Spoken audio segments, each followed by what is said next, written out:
పెళ్ళైన కొత్తలో బోనం ఎత్తాలని, బోనం కుండ పెద్దది తీసుకొచ్చి బోనం ఎత్తాను. కానీ అప్పుడే తెలిసింది ఫస్ట్ టైమ్ ఎత్తేవాళ్ళు బోనం అంత పెద్ద కుండ బ్యాలెన్స్ చేయలేరు అని. ఇంక నెక్స్ట్ ఇయర్ నుంచి ఈ సైజ్ బోనం కుండ తీసుకొచ్చి బోనం ఎత్తుతూ ఉన్నాను. ఈరోజు మా ఏరియాలో బోనాల పండుగ. అందరికీ బోనాల శుభాకాంక్షలు. ఒక్కొక్క ఏరియాలో అమ్మవారికి ఒక్కొక్క నైవేద్యం పెడుతూ ఉంటారు. కొంతమంది పుష్పన్నం అని దానిపైన పాలకూర పెట్టి, బెల్లం అట్లా. కానీ మా దగ్గర పొంగల్ పెట్టి దానిపైన పెరుగు పెడతాము.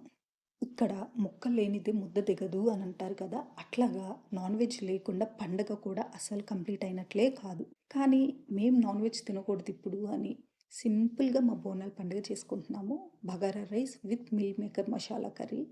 మిల్ మేకర్ మటన్ ఫీల్ ఒస్తది కదా! అందుకని. కానీ ఏ మాటకి ఆ మాట మిల్ మేకర్ సూపర్ ఉంది బగారా రైస్ కాంబినేషన్‌కి. అసలు బోనాలు ఎందుకు జరుపుకుంటాం? ఈ వీడియో చూసేయండి.